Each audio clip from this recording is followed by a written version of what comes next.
What the heck am I talking about? It's these little cards right here.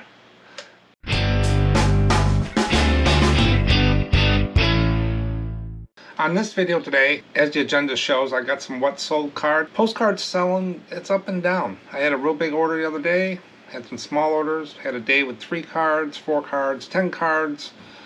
It's just all over the board, but it will normally average out for the month to my normal thing. But I sold 14 cards total for this video for today. Had 13 on eBay for $90. Got some RPPCs in there and some ink blotters. And then I sold just 1 card on Etsy and of course 0 on HIP. But I did sell my last Power Ranger, my red one. My last red Power Ranger. 25 bucks. I don't sell the action figures as much as I used to. Back in the day I would have 10 of those going out and stuff like that. But I scaled down last May, a year ago, and I just have maybe 180 listings in the toy store with about 600 items, and most of them are brand new in box from my distributor. It does take a while for me to sell those now because I don't have the quantity, and also the people that buy these, they buy them in pallets and buy a lot of them. I gotta wait those out because I need a certain price because I pay up for them a little bit.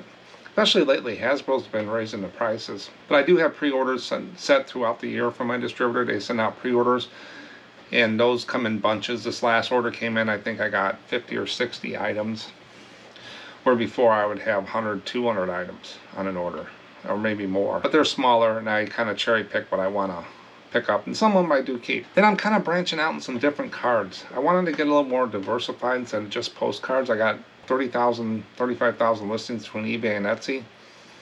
So I wanted to bring maybe some other eyes into it and learn a little bit more. And one of the areas was cigarette cards, or as some people call them, tobacco cards, tobacco-ania. I think that's what they call it, tobacco-ania. But tobacco cards, cigarette cards, I call them cigarette cards. In this video, they're cigarette cards. And they're just these little small cards here. And we'll talk about those. Then for the poll, I'm going to bring up the monthly, daily stats for April, up to April. What month, how is the percentage of cards I sell going for the year? And then what percent, what day has the highest percent of people buying cards for me? And this is my data. And as I said in the other videos, I'm tracking that for the year so we can kind of gauge from real data, not people guessing what's going on or whatever. This is data that actually happening to show you in a larger postcard store. This is when people are buying cards the most, what months you might expect a dip, and we'll track that throughout the year. Then I got about 3 viewer comments to go over. So let me go ahead and do some of these what solds, and then I'll get into cigarette cards or tobacco cards. The first card that sold on Etsy, of course, it was a ship. This is the USS Salem CA-139, just a standard size card, chrome card. I think I got maybe 300 of these in the eBay store, and I just took one out and put it on the Etsy. Now what I'll do, since I got 300 on eBay, and this one's sold, and now it's sold out on Etsy, is maybe twice a month I'll go through and look at my solds on Etsy, and they go to inactive or sold out.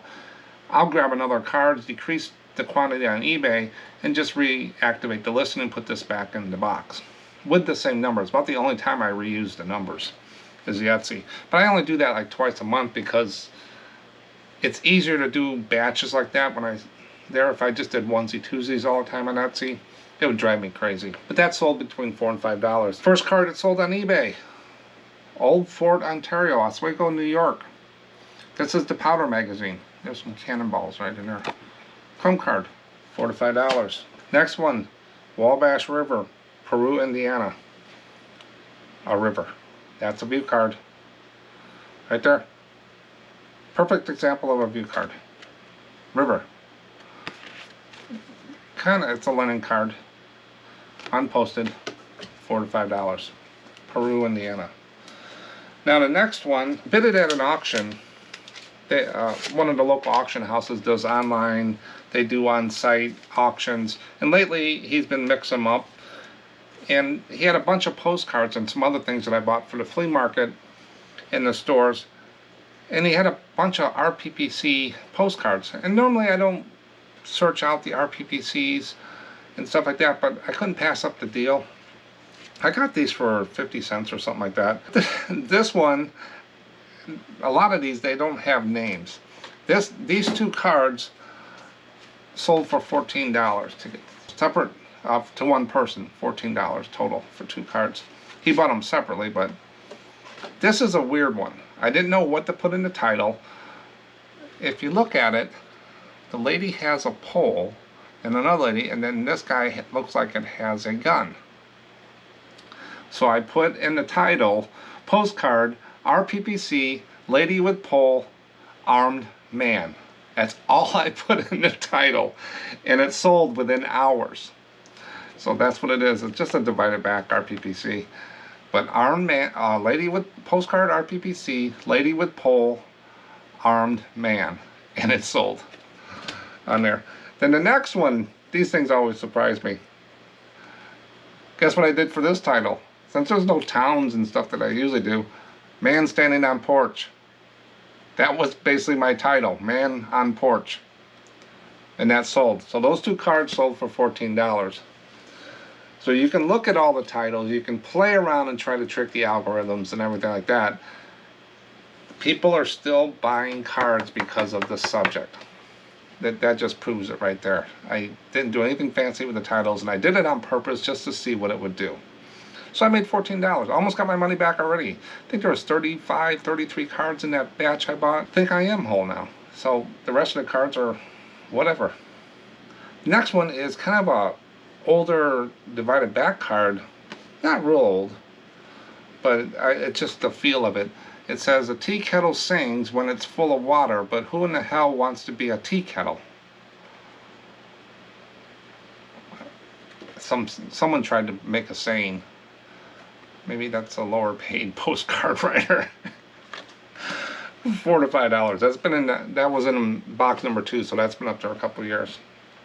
Then I sold a car. I'm a car salesman. This is a 1912 Oldsmobile Autocrat. The Tourabout, largest tour 4-cylinder car produced by Oldsmobile. Nice car. So now I'm in the used car business. $4 to $5. Then I'm in the fruit orange business. Picking Florida, Golden, Florida. This was a neat card because I seen the car down here. It's a different view. It's a vertical card. Usually you get the ones a lady up on a ladder. I've sold that card many times. But look at that car. Is that a U.S. car or is that European? Looks like a Jeep or something. I don't know. Let me know. Crumb card. $4 to $5. Picking oranges. Fruit business. Then I'm in the swimming pool business. Swimming pools always sell. Municipal swimming pool in Manitowoc Springs, Colorado. I picked that up, I think, at the antique store. It had the swimming pool and a motel, mosaic of 2 pictures. Unposted crumb card, $4 to $5. Let me go ahead and finish these up. Won't take long. Then I sold the print. It's a submarine. It's got a little bit of color on the guy's life jackets, whatever, on there, but it looks like it's in port or going into dry dock. But this is the USS Michigan SSBN 727. That's that lighter cardstock. And that'll go eBay standard envelope. And another thing I'm branching out with, not just cards, I want to get into these again. I know a little bit about them, and I'm going to be doing a video later this year on these because I'm researching them, and I figured as I'm learning, I'm going to let everybody in on it. These are called ink blotters. Back in the day when they had fountain pens, the ink would be wet and they needed to blot it. And if you look on the back, it's kind of a, not a felt, but a thing where it absorbed the ink. Some of my got ink on there. But I sold the Chicago Selfie Coke, which is coal, babies. And then this was a pretty cool one. I'm still testing the prices on these. I maybe price these a little low, but I want to see where they go. And I bought about 25 of these at the auction. And they're different sizes. Some are 9 inches long, so I had to get some different envelopes. And eBay had an envelope that I used, that the stiffer brown ones that they actually fit, but I couldn't list them until I got the envelopes. Never list a product unless you got a box to put it in, or an envelope. So this is the Wakiko. This is pretty cool. It's got a dog and a little kid in the car. So ink blotters. And they don't fit in my white boxes, but I did use one of the red boxes and I put them on the side. Both of these two cards sold to a gentleman for $20. So basically $10 a piece, plus shipping. These don't go eBay standard envelope, they're not in that category. And he wanted to know if I did shipping discounts. I have a little canned message that I send everybody. Yes, we combine shipping, do this, this, and this. If not, we'll refund you. But I always refund if they ask, if they buy this and it's $10 shipping, it'll go out for $3 or whatever on 3 ounces in an envelope first class. And I'll refund the difference if they ask for it. Sometimes even if they don't. I'm not worried about the shipping. Shipping's not a money maker for me. Even though with the discount it does pay for the materials and the time. And I do put a handling charge. I think it's 50 cents on every first class and 75 cents on every priority. That's an expense I had to pass on to the buyer. Because I got to buy the tape, I got to buy all this other stuff. And people won't mind paying that if you're a good seller and you ship it out on time and it's secure. I've always done that. And I've never had to worry about the shipping being an expense. To me, and it's not a money maker, it's just an expense that you have to manage. But when I was tracking it for a while, and selling a lot of toys, I mean 20 boxes, just a ungodly number of boxes going out every day. Some months I was making $400 to $800 in the discount from the shipping discounts. So it is another form of revenue, but it's a discount to pay for your material and handling and your time. That's why I call it shipping and handling. But then I don't want to put $1, $2 on my shipping, because then I'll be way out of range. I've always added the 75 cents priority and 50 cents to first class. I've never had a problem with that. Next one is the King of the Jungle, lion. This is from the New York Zoo. That's the lion. I got a bunch of those zoo cards and some lot I bought there. And the last one that sold, Hawaii. Aloha from Kauai, the garden aisle. There's a blowhole. Some people in there standing there. Like a mosaic touristy card. Garden Island is what they call it. Chrome card, $4 to $5. So all together, 14 cards, 13 eBay, 1 Etsy. Postcards came to $95, 14 cards. Sold one of the action figures, $25, so I had a $120 day. It'll go up and down. Not too bad. And just part of doing business. Now the special topic, cigarette cards. What the heck am I talking about? It's these little cards right here. These things are way smaller than a postcard. This is a standard size 3.5, 5.5 postcard, and that's the cigarette card right in the corner here. That's how big these things are. They went into cigarette packs. I bought about 800 and 900 of these things. By the end of a couple months from now, I'm going to have about 1,000 of these listed. But let's get into the cigarette cards, and then we'll go through the pricing of these things. And I'll show you some examples here as well. I talk about the details. There's a name for collecting these cigarette cards, or chewing gum cards too. It's called cartophilia. Cartophilia? And I'll put it up down here so you can see the name. Maybe I'm saying it wrong. But that's the collecting cigarette, or like trading cards. I've seen it different ways, but I took this definition, cigarette or chewing gum cards. So any kind of trading cards, I think, is cartophilia. Now with these cigarette cards, some people might call them tobacco cards. It goes different ways, a little crossover there. I'm going to call them cigarette cards here. That's what I'm used to. The first cigarette cards were produced in the late 1800s and until the 1940s, even though there has been some newer revision of them, like in the Marlboro packs with coupons, stuff about smoking's bad, advertisements, and stuff like that. But these are the older vintage ones from late 1800s and 1940s. Cigarette packs were flimsy, so they would put a blank card in the packs to stiffen and help protect them. That's how it started. So cigarette packs were pretty well flimsy. And so they would stick a little card stock in there, a little card, to protect them. Then at some point, an idea of putting advertisements on them came to mind. Somebody got an epiphany and decided to put some advertisements on there. So cigarette companies started placing ads on the cards, and pictures, and birds, and fish, and deer, and buildings, and places, you name it, baseball players. Sports was a big thing, as you'll see in the pricing. Companies also found that they became collectible and encouraged brand loyalty. So it was a really hot button for a while.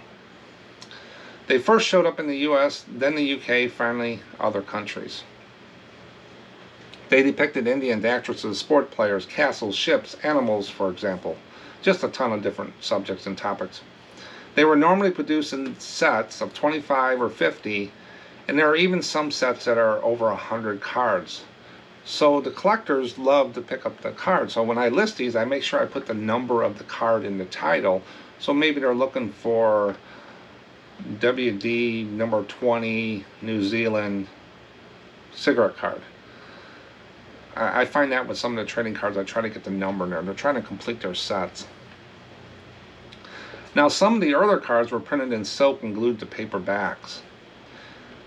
And you'll see that in the pricing. They didn't really go well. And with the war, with the paper shortages and stuff, they kind of died out to a point there. But the silk one, you'll see it here in a second.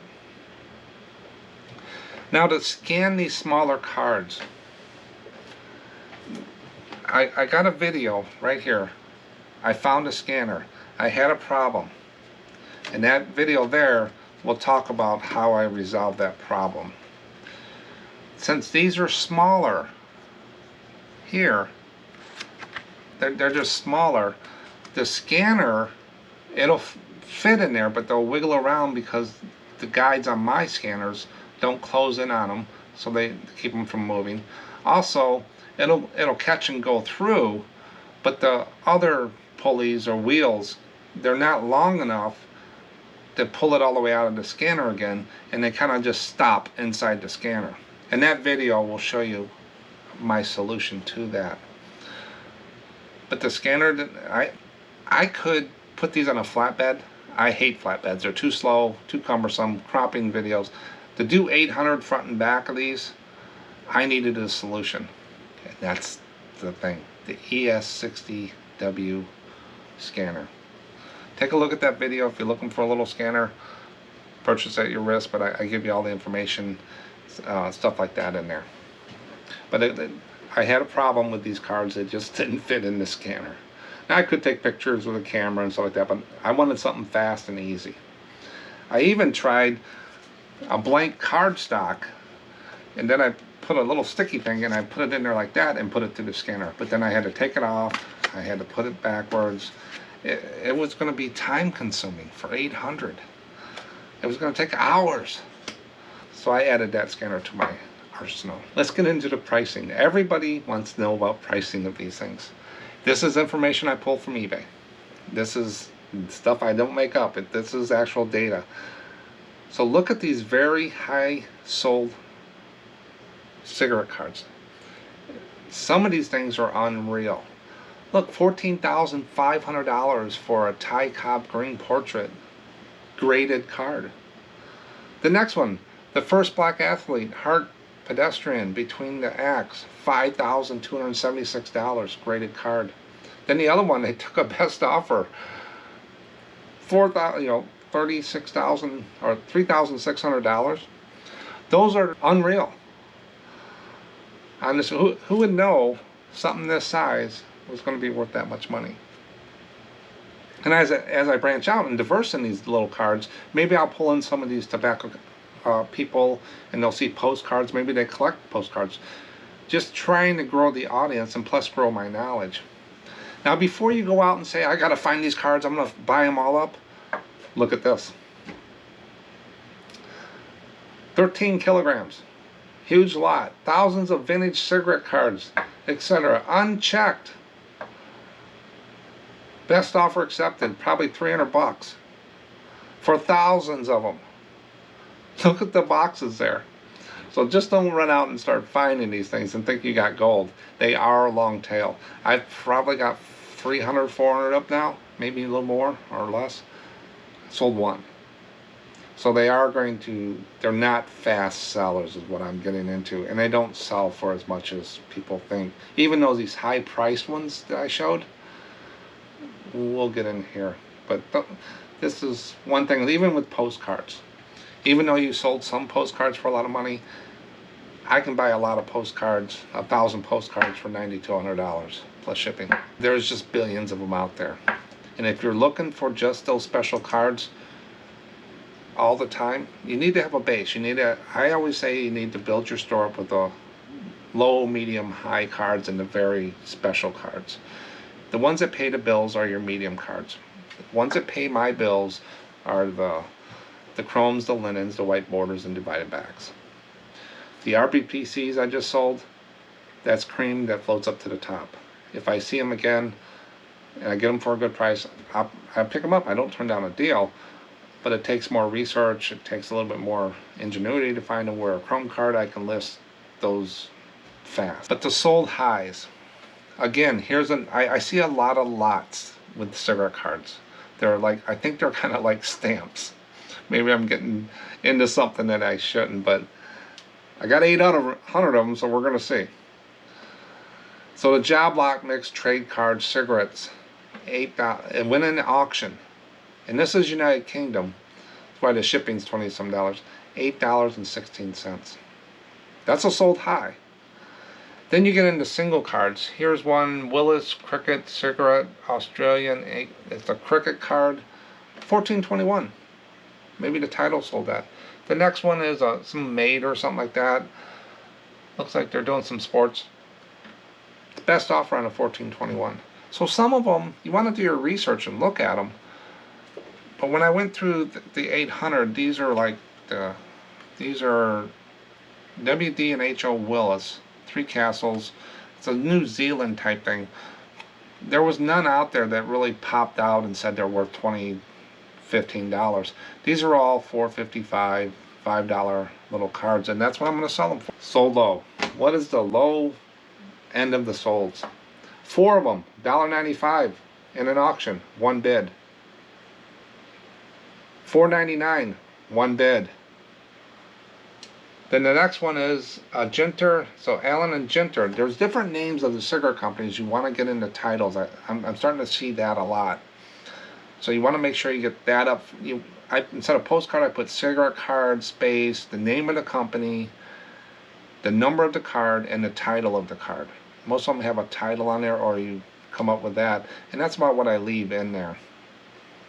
So far, we'll see how that goes. I might have to adjust my template later on, but it's kind of new to me. I really haven't done a lot of cigarette cards. I've seen them, but I never really messed with them. But Allen and Ginter cigarette card, 1888 racing colors. So it's kind of got colors on there. It's kind of a neat card. He probably could have got some more on there. He's doing an auction probably to see what he could get. And he got 5 bids on it, $4.69. That's a cool looking card. You'd think they would sell more. But he took a chance. Now listings. Again, I found all these high graded cigarette cards. $12,000. Free returns. Free day shipping. It's 1924 to 1925. Champ Cigarettes. Frank King Clatsy. HOF. Hard to find second card. SGC 84. So it's a graded card. $12,000. Next one, $10,000. PSA 9, Gone with the Wind. Next one's a PSA 9, Gone with the Wind, $10,000. Those are listed. I get worried sometimes when I list something for $150 on eBay. It's just crazy. I thought postcards were crazy on pricing. But let's look at the average. I don't show a lot of times when I do the pricing, I throw out the real high ones and I throw out the real low ones. You want to look at the average. What are we going to see? Average postcard people are going to see in a lot of postcards. We're not going to see those graded cards sitting in an antique mall. We're not going to pay $10,000. Or maybe some of you will. I won't. I'm an average postcard seller. I'm just average. Nothing special. So I want to give you the average that you're going to find, the ones that are going to pay your bills. If you're trying to chase what they call bolos all the time, and all these, the cream of the crop, you'll never get anywhere. You want to, I tell people, you got to have a base. What do you sell that pays your bills? What is the base? And the base is the stuff that pays the bills. The stuff that floats to the top is your bolos. Those are the ones you find when you buy your base stuff. And you don't want to turn your head to them, but you want to have something, sustainable source of product that pays your bills. Then you look for the stuff, and then once in a while you got some low stuff. But the cream, you'll find them. But they're not as easy to find as the average stuff. So go after the average, keep your eye out for the cream, and throw out the low ones. But listed high. $80 for some birds. I think there's a bunch of these here. 50 cards, birds. $80, $12 shipping from the United Kingdom. Another one listed. Set of 24, $85. $7 shipping, United Kingdom. $85. Here's some boats, merchant ships. Set of 50, $84. So as you see, they lot these things up. And this is probably where I would use a flatbed scanner or some app that would put all your pictures together in some kind of thing. I'm trying to sell them singly. I want the guy that is trying to complete his collection, and I'm the guy that they come and get it. I've done well with that with trade cards. I break up the packs and list them singly. But then you look at the listed low, and this is where I found the single ones. A massive 1938, 358 bid, 6-day auction, 358. I don't know where they got 358 at. Got no bids. Next one is Duke's cigarette, a Russian card, $2.95, 5-day auction, 95 cents shipping. So he's starting it off. Let's see what it does. And $2.99, another auction. So I see a lot of these in auctions out there as well, but the price range just swings around. I don't think there's really that much here. Might be some special ones out there if you really niche down and find them. But I think I'm getting into something that I'll do them. They won't be as high priority as some of the other things that I'm getting into, like the ink blotters and stuff. But the more you research stuff, the better you get. That's cigarette cards. And check out that video about the scanner. That saved my time on there. And I go into detail in that video. I actually did a little test for you. I took a picture with a camera of a postcard. I scanned it through my big Epson 400 printer. I scanned it through my Fujitsu ScanSnap printer. Then I scanned the same postcard in that little scanner, and I put them up on the screen, and I give you a chance to figure out which one is which. You'll be surprised on the quality of those things. I was. But that video is right up there, and it's a pretty neat little scanner to do these cigarette cards for. That's what I bought it for. And the one-offs. My 7-year-old granddaughter, I actually sat her down. I wanted to see if she could do it, and she did it upstairs on the kitchen table, and then actually wirelessly to my computer, and she was putting them in there. She didn't miss any of them. They look perfect, and she loves doing it. I just got to buy her a box of cupcakes. Cigarette cards. Take a look at them. See what you think. Anybody knows a lot about those? Leave it in the comments. Who knew? Let's learn together. Here's my update on the percentages that I'm tracking for daily and monthly percent of postcards. What month, percent-wise, do people buy most postcards from my store? This is my data. But it's a baseline that you can use to say, hey, Mark took a dip in April, and I took a dip, or I went up, I went down. It kind of says, hey, I'm normal. Here's the monthly stats. So January, 22%, February, 25%, then climbed up to 27% for March. Boom, dropped down 20% in April. And I felt that. I saw the number of cards in April went down. I wasn't packing as many and selling as many, and I was gaining on my listings. So I kind of knew it was on there. But what was nice about it, I sold some higher value cards, so the dollars were kind of a wash. But the people weren't buying as much. So I did take a dip. What people are saying with the sales went down, what is that, a 7%, let's say 10% down from March to April. And that's tax season, you got the economy, you got the stuff going overseas, people getting back to work. There could be so many different variables on why. But there was a 10% dip in the number of cards. This is tracking the number of cards, not dollars. The percent of the number of cards on there. Now I got a little bit in May there. I'm tracking that. So far it's 5%, so it's not even on a chart. But when I did the video, the graph had May in there already. But I'm going to track this throughout the year. So we're going to see these swings. And this is real data. This isn't somebody getting on YouTube and saying, I think this is what's happening. This is actually, and it doesn't take me long to track these. I do it every morning. I just count the number of cards. I got 3 stacks. Etsy, Hip, and eBay. I count the cards, put it on the spreadsheet, they automatically update. Now, what day of the week do most people buy postcards? You're tracking that? Yeah, I want to know. How can I use that? I can send out coupons. I can send out my offers. I can do all that on the days that my data says people are buying most of the postcards. So take a look at this. Sunday, 13%. Little dip down on Monday. Monday and Tuesday, 11, 12%. Wednesday, off the chart. Not really off the chart, but 20%. The biggest day of the week that people buy postcards is the middle of the week on Wednesday so far. And that's holding pretty true 4 months into the year. Thursday it dies down a little bit, but Wednesday and Thursday seems to be the time, the middle of the week. Friday take a little dip, people getting off work or winding down with the kids. And then you bump back up to Saturday. So Wednesday, Thursday, and Saturday seems to be the days so far at the first 4 months of the year.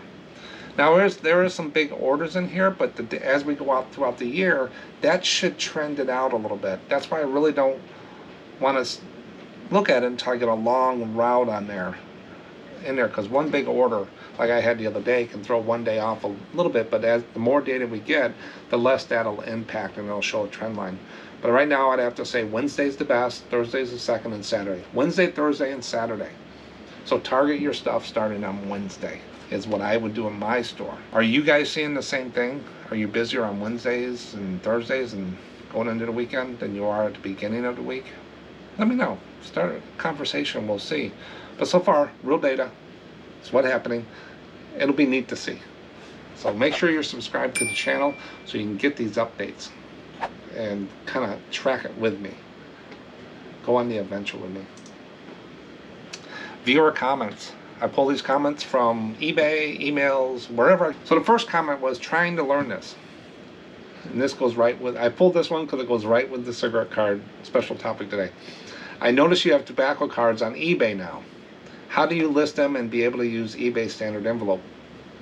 I kind of knew what he was saying. I use business policies for my shipping policies. And I have one in there called Postcard is my title. And it shows eBay standard envelope. Since I ship these, I put them up for a price and free shipping. I already have a free shipping postcard policy. I use that. And I think that's what it's capturing off the business policy is the eBay standard envelope. They cannot go tobacco. These go in tobacco card category, which is not part of eBay standard envelope yet. I ship these with a stamp and a label. Am I going to change it? No. It shows eBay, but free shipping. It's my prerogative. So I ship it with a stamp and label, no tracking. And I don't expect to sell a lot of them, and I didn't pay that much for them, so I'm not that worried. But that's why you're seeing that on there. Hopefully one day they do it. The covers, those Navy ship covers that I sell, the envelopes with the stamp from the ships, those are actually in eBay standard envelope. Just the last few weeks I've sold a few of those, and it popped up, and I was able to use eBay standard envelope with those like first day covers, those naval ship covers with the cancel on them. So that's helped me a lot.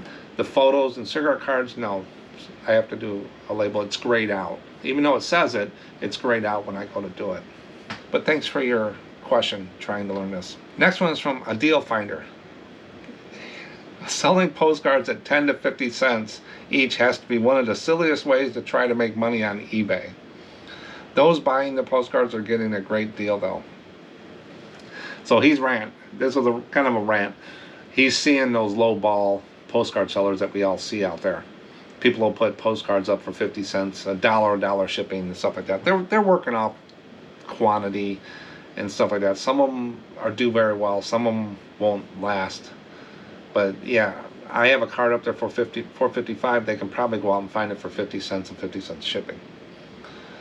But if you buy from me, I have free returns, free shipping. I ship out one day, 1 to 2 days. Free returns, no questions asked. Responsible dealer. You get into the 10 and 50 cents, you might not get that. You might get it in a white envelope. You might not even get it at all. It might take 10 days. Some of these people, they feel entitled. They only ship on Thursdays every other week. Or they ship on the second Tuesday of the week and they don't respond. You get what you pay for. And a lot of the people I talked to said they don't mind paying a little bit more from dealers that they can correspond with, that are responsive and take care of their stuff and offer those things. So people will pay up for good service. And that's what's missing in the industry nowadays, is the service. Next one's from Kelly. Thank you for doing the ASP, the average sale price. That's from the video from the large letter postcards where I did the sell-through rate big math thing. So he said, thank you for doing the average sale price, sales profit breakdown. I'll admit, while I would like my sell-through rate to be 5%, and Kelly sells a lot of postcards. He's got close to 30,000 postcards up now.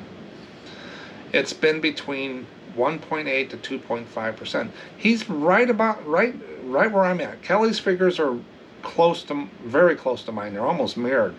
That's where I'm running. I think I'm a little bit under 2% right now on sell-through rate. I always mix in other items that help the average sell-through price sell-through increase for the month.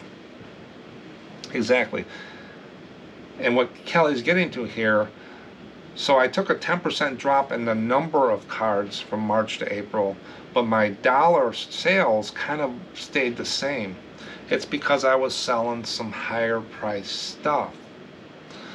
All of this type of stuff, the flea market, all that, offsets the average sale price of the items that I sell. But in the postcard store, that's why I'm kind of branching out, looking at some different things. Is there any money in these? The ink blotters did very well yesterday. I'm still experimenting with those. Can I bring my average sale price up to weather those times? And that's what he's talking about. But if you haven't seen that video on large letter postcards, in the poll section, I think it is, I talk about sell-through rate, the formula, and how many cards and how much money you can estimate to make. Now that's just a guideline in there. It's just a 2% sell-through rate at $5 a card, 40% profit, and it walks through. It's a starting place. You can change the numbers all you want, but it kind of shows you what it takes quantity-wise to do that. Now if you sell the high-price cards, totally different model. But thanks, Kelly. And yes, average sell-through price is very important. It's how I forecast everything on there. And if I want to bring the dollars up, do it. You just keep playing with these numbers. It's all business. That's all it is. But like I said, check out the video on the scanner for scanning little cards. You can do receipts with it. You can do a whole bunch of stuff. I don't get any money from Epson or whatever doing that video or any of this. I don't get endorsed for any of this. But I just thought it was the neatest thing that could help people. But these get stuck in a scanner. Check that video out. So far, so good for me. Thanks for watching. Good luck out there, and I'll catch you on the next one.